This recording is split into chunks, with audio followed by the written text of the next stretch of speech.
The word cortisol and cortisol hormone testing, it's all over social media, especially when it comes to stress, weight, and menopause. But what does cortisol actually do in your body?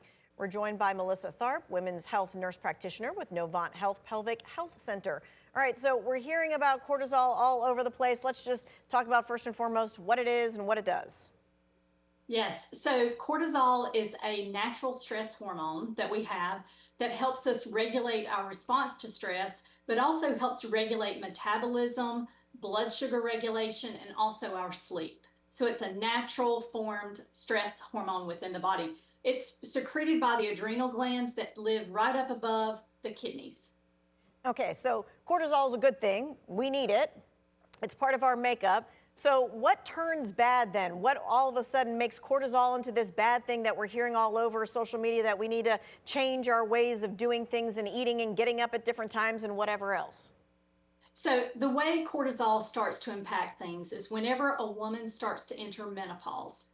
That menopause, because of our lack of estrogen and progesterone that's occurring, and then the stressors that come from menopause that we start experiencing, that causes a rise in cortisol levels. And when we see that rise in cortisol levels, it increases how we have mid-abdominal weight gain, how we have increased ability with irritability, mood swings, but also how it affects our sleep.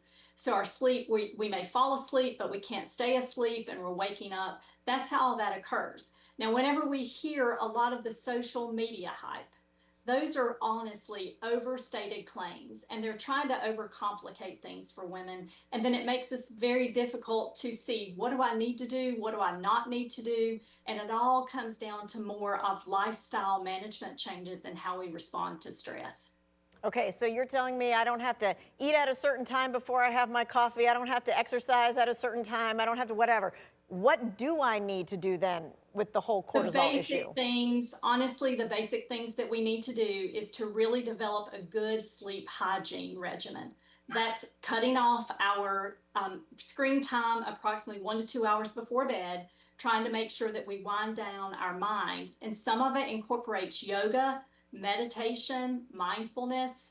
But also, when we incorporate exercise, we try to overcomplicate exercise. And we as women, the two basic things I tell patients, some strength training and also walking. If you can incorporate those things, it's going to simplify your life, but also combat these symptoms that we're having. So sleep management, diet management, that brings in things like increased protein, fruits, vegetables, whole grains. It all just kind of intersects so that we can get the best quality of life that we need at that time.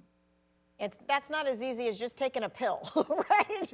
Because we Correct, got to be thinking about correct. all those different It things. takes a lot, right? And we as women, we're combating so many things. We're wearing so many hats. We are career women. We are taking care of children. We're taking care of aging parents. We're trying to do it all. And a lot of times that causes the increased stress that comes. So really stepping back, giving yourself a little bit of grace, and realizing what I need to do with my life as far as exercise, stress management, sleep hygiene, and diet changes.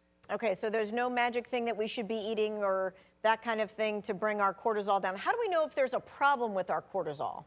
Right. So a lot of times that comes with rapid weight gain, not just the usual some small amounts of weight gain we see with menopause, but rapid weight gain, significant or excessive fatigue that's starting to interrupt with your daily life, with your work, with relationships.